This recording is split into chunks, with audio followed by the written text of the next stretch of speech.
Hey,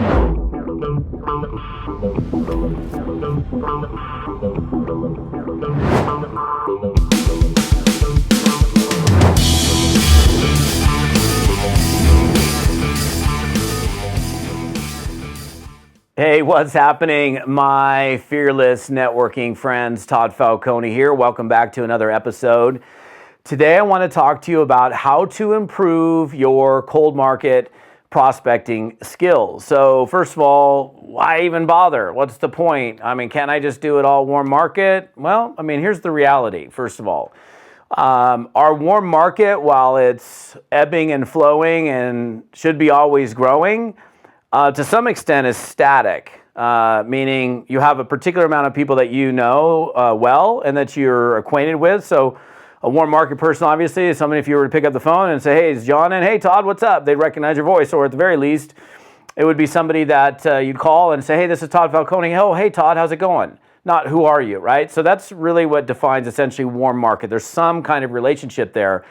And in network marketing, the reality is you're very likely going to be spending some to significant time, if you intend on making this as a career, time in the cold market. I would say that a very high percentage of my time, way more of my time, has been invested in cold market prospecting and recruiting than warm market. But what we're doing, and through our cold market prospecting efforts, is we're actually creating new warm markets. So we're taking something that was once cold and we're turning it into something that's a warmer relationship. So I want to talk to you today about how to improve your prospecting confidence, your prospecting skills when it comes specifically to cold market, people that you don't know. So first thing that I would say is, in order for you to improve, you have to put yourself in the position where there's some level of engagement with people in the cold market. So, and this could be done online or offline. I mean, think about it. Like, for example, if you've got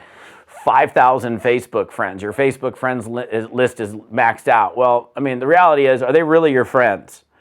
I mean, they may have some, they know who you are because they're your Facebook friend, but are they really your friend? Have you had a conversation with them? And in many cases, like even with all of my Facebook friends, I haven't had a conversation with every single one of them, so I wouldn't consider them necessarily warm market. That's a cold market person. So it could be online, it could be offline. But the key thing is putting yourself in the position for engagement, either online or offline. So if you're spending some time on Facebook, just sitting there staring at your Facebook page isn't going to do it. We need to engage people in conversation, whether it be through liking, commenting, and sharing on their walls or their posts, or doing Facebook Lives, or having Facebook Messenger chats, whatever it might be. From that standpoint, I mean, at least putting yourself in the position, because if you're just sitting there staring at your screen, you're not improving your skills. All right, it's the same thing if I sit in my house all day long and I'm all by myself. I can't improve my social skills because there's nobody I'm socializing with. So the other part of it is putting yourself in the position to at least have the opportunity to engage people in conversation, whether it be getting involved in meetups or getting out in the community, volunteering in your community, volunteering in your church, getting involved in activities that you're into. I mean, the weather started to change here recently from winter to boom, spring all of a sudden. And so the golf course is open, the mountain bike trails are open. The river surfing is open. It's just, the seasons have changed here in Bend. So what I've been doing is I've been getting out mountain biking. I've been doing stuff. I've been doing activities that I like. And I'm a big fan of putting yourself into a position, because, I mean, why not have fun doing this business, right?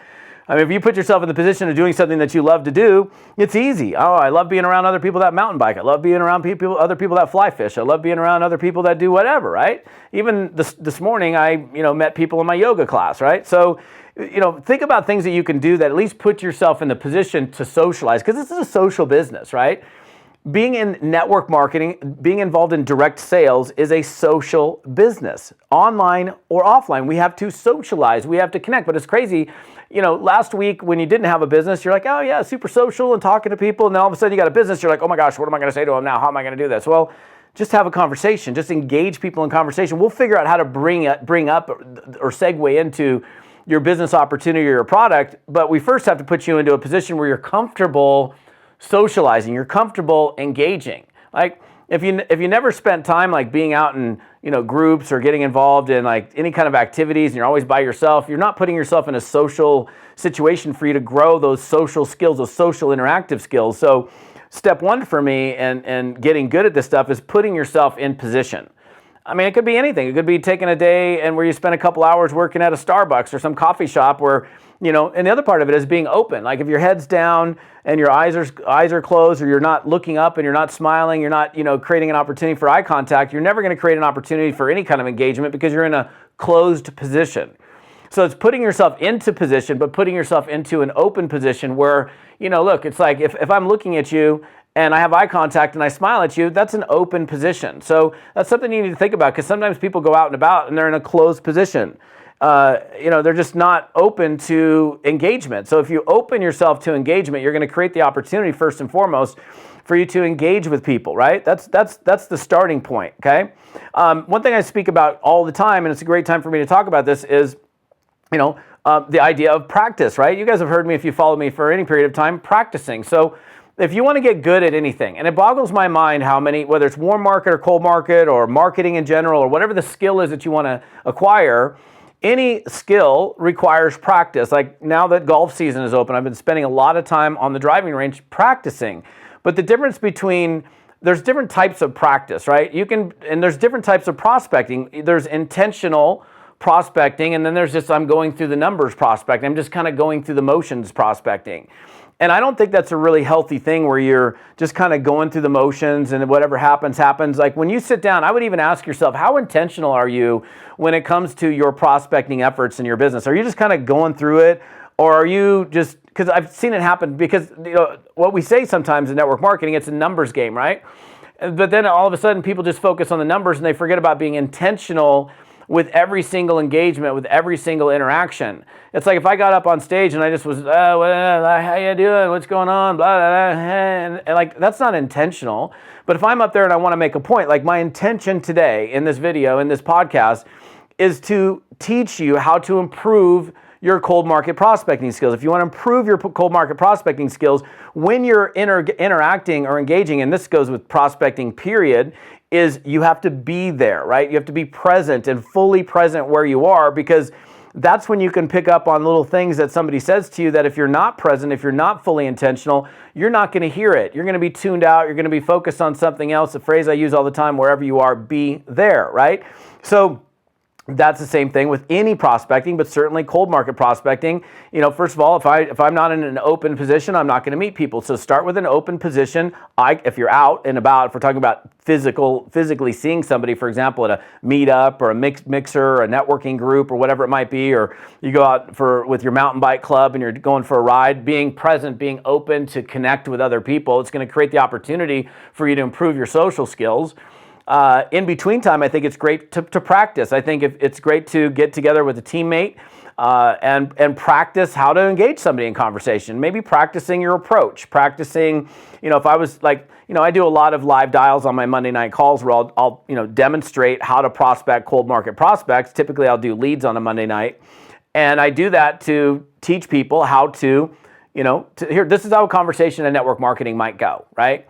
And it's a great learning experience. By the way, that's another thing. I'll go back to practice in a second, but watching other successful people do whatever it is that they do is a great way for you to improve. That's one of the reasons it's one of the most highly attended calls that I ever do, is because people just want to see me do real calls to real people. So I started doing hot yoga again recently. And I've done a bit of yoga in my life, but it's been a bit. I started doing it about a week and a half ago.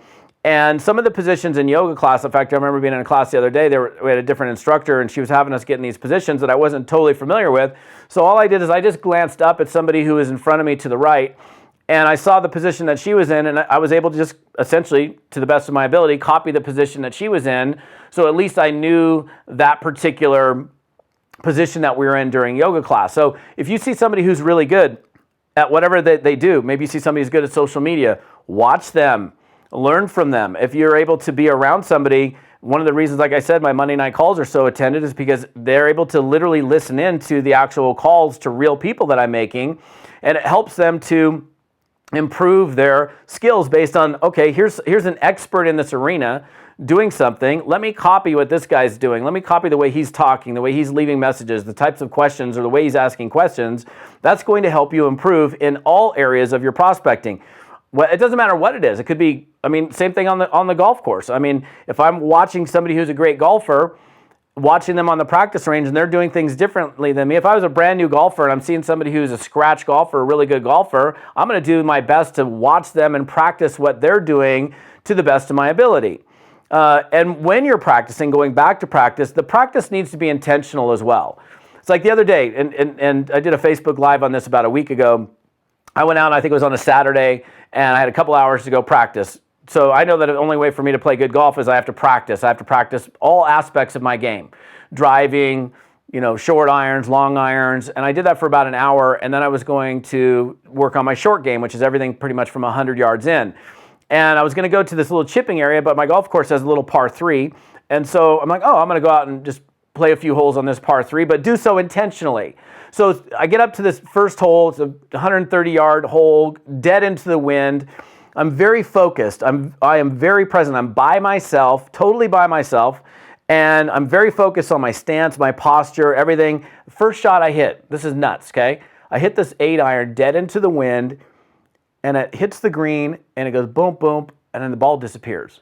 And I was like, oh my gosh, I think I just hit a hole in one, and there's nobody around, no witnesses, right? Me and God, those are the only two witnesses. I pick up the phone, I call my wife, I'm like, honey, I'm on the par 3. I think I just made a hole in one. Wait a second. I'm walking up. I'm like 20 yards from the... Hang on a second. You got to stay with me. I look in the hole. There's my ball in the hole. I make a hole in one. First one I made since I was 14 years of age. Doesn't matter whether you believe me or not. God knows. I know. And it was a happy day for me. Went on to the next hole. It was crazy because I stayed intentional. I stayed focused. I didn't just... I celebrated. How loud can I celebrate all by myself? I celebrated. I'm like, cool. Okay. Kind of, yeah. All right. Nice. No witnesses. Right? Go to the next hole, super intentional again. Now I'm playing the game at this point. I'm practicing and playing. I'm like, this is practice round for me. It was like a 120-yard shot. I lined up. I'm very focused, making sure my club head is square, making sure that my stance is proper. Take the club back, swing it. And the ball, when it hit the green maybe 3 feet from the hole and kind of sputtered off to the right, ended up about 6 feet from the hole, which is a great shot. I'm like, wow, I'm hitting it good today. And the reason... And I know this is the reason. The reason was because I was super intentional in my practice. It wasn't like I'm just kind of, because guys go to the golf course or people show up for their network marketing business, they just kind of do it. They go through the numbers, but they're not really intentional about what they're doing. So my suggestion to you, if you want to improve your skills, okay, is put yourself in an open position, okay? The willingness an open position to meet people, an open position to connect with people. Do it in spite of. Even if you're not that good, engage with people. Engage in conversation. It helps you with your social skills. It helps you with the back and forth of communicating with people. Learn from others. See somebody or watch somebody who's really good at what they do and use that opportunity to learn from that experience, because that in and of itself is going to help you get better. Practice. Take the time to set aside dedicated time to practice your craft. I don't understand, and yes, you've heard me say this before if you've plugged into me, I don't understand why people say that they want to get good, but then they don't work on that craft. If you wanted to be a great marketer, and there's a difference between marketing and prospecting. If you want to be a great marketer, you need to study marketing. If you want to be a great copywriter, you need to study great copywriters. If you want to be a great Facebook ads person, you need to study Facebook advertising or hire an agency to do it, which is pretty pricey. Just like people throw Facebook ads up all the time. They don't know what they're doing. They're just wasting money. They throw out an ad someplace. They don't know anything about copywriting, anything about split testing, anything about anything, and they're just wasting money. It's not intentional. So it's super critical that whatever you do, you're very, very intentional about your practice, about your learning, about your doing. And because why be spaced out in someplace else when otherwise, if you're totally present, you can maximize that opportunity for growth and learning. It's kind of like being in class and taking a nap, right? You're in this class that you signed up for, but then you take a nap in class. Well, you take a nap in class, what are you going to get out of it? You're not going to learn by sleeping. You got to be focused. You got to stay awake. You got to be listening, paying attention. You can't have your mind wandering someplace else. How often do we find ourselves somewhere where our mind is totally wandering. Like even the other day when I did yoga, I walked into yoga class at 5:40 in the morning, and my whole thing, my intention is to be, I'm not going to think about anything. I got a busy day coming up. I don't need to be thinking about my busy day. I need to be right here, right now in this yoga class and make sure that I'm doing the very best I can with what I have available to me, with what my body will do at this point in yoga, and not be spacing out about, what I got to do this Facebook Live, I got to do this video, I got to do that thing, I got to write this, I got to make these calls. Be present. And it was amazing because I got so much out of that yoga class because I was intentional and I was present.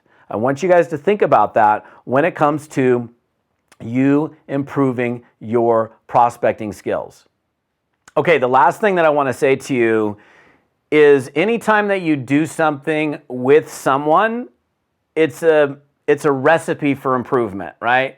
So you got a team member or team members and you have an opportunity to prospect with them or do work together. It's amazing what can happen when, even if you have one person that's with you, one person in the room that's making dials with you or doing Facebook reach outs or however you do whatever it is that you do in your business, doing it with somebody really creates a great opportunity for you to kind of feed off of one another in a positive way. Because the other part of it, think about it, you've probably had, let's say let's say you're incorporating what I teach in my recruiting professionals method, where I teach how to recruit up the socioeconomic chain. And you were to call a realtor, for example, or a mortgage broker or some other high-level professional, and they totally blew you out. Well, if you were by yourself, or even if it was anybody, if it was a friend that you called, they're like, I can't believe you bring something like that to me, and you were to do that call by yourself, it could put you into, it'll put you on your rear end for an hour, a week, a month, permanently, who knows how long, right?